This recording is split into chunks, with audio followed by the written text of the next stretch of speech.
Bonjour à tous et à toutes, bienvenue sur la chaîne YouTube Martidienne et aujourd'hui on va continuer sur le fascisme hors d'Europe et parler du fascisme japonais. Parce que, ouais, c'est...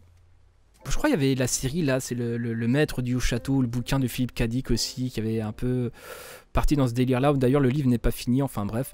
La série j'ai pas voulu regarder parce que si la série, enfin je sais pas, enfin voilà, c'est... Je me souviens j'ai regardé la saison 1 ou 2, je sais plus, enfin bref, ça a assez peu d'importance je pense. Au Japon, ce n'est pas constitué un parti fasciste puissant. Les factions se réclamant du fascisme étaient même opposées entre elles. Et le fascisme était plutôt rejeté comme un produit venu d'Europe. Cependant, le malaise de la société japonaise était réel.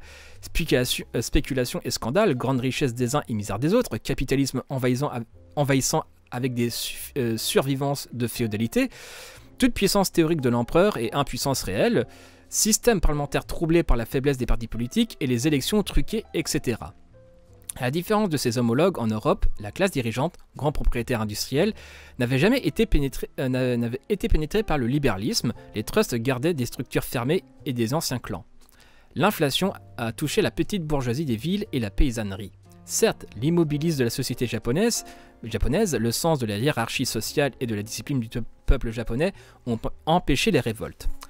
Mais la conscription a créé un corps d'officiers sortis du peuple, connaissant par expérience sa misère et ne portant pas les nouveaux riches dans leur cœur.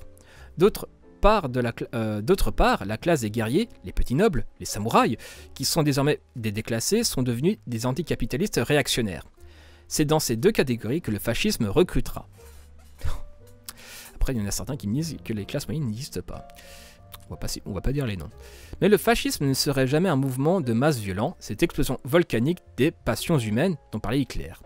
Loin de s'attaquer aux transmutations sociales, les fascistes japonais s'efforçaient de rallier à leur vue les milieux dirigeants, à commencer par l'empereur. Ils voulaient monopoliser le pouvoir en s'appuyant sur l'organisation sociale existante. Ce qui les réunit, c'est la conviction de la supériorité de la civilisation japonaise. La mission divine de notre grand Japon, écrivait Isisha Kenji, est apporter la paix au monde en réalisant une synthèse de toutes les civilisations. Rien que ça. Tout en étant persuadé que la crise interne ne pouvait être surmontée que par l'expansion extérieure. Non seulement le Japon avait le droit de se défendre, par exemple contre l'hostilité des Occidentaux qui le privaient de matières premières, mais disait Kita Iki, le fondateur du fascisme japonais, il avait aussi le droit de défendre les autres nations contre les puissances oppressives et le droit de guerre contre les puissances qui ont accaparé les vastes territoires sans tenir compte des droits naturels des peuples.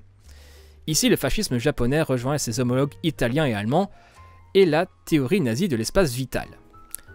Cela étant, deux tendances se sont fait jour. Les uns, comme Kita Iki, plaçaient leur confiance dans sa majesté, le dieu vivant, pour accomplir un coup d'État qui associerait l'empereur et le peuple contre les classes privilégiées. Mais la plupart, accordant la priorité à la crise extérieure, mettaient leur espoir dans des forces armées. Celles-ci jouèrent un rôle de plus en plus important après qu'eut commencé la guerre contre la Chine, soutenue par des sociétés secrètes où les jeunes officiers étaient nombreux. Ils assassinaient les hommes politiques qui ne leur convenaient pas, ainsi que par les anciens combattants organisés militairement et spirituellement. L'action des militaires tendit à éliminer les partis politiques, l'influence des intellectuels corrompus par l'Occident et les poisons du libéralisme et du marxisme. Avec le chômage et la montée des prix, les syndicats s'étaient créés, des groupements socialistes et communistes étaient nés. On peut parler d'une dictature dans la mesure où toute opposition était annihilée, mais une dictature d'un groupe social et non d'un homme.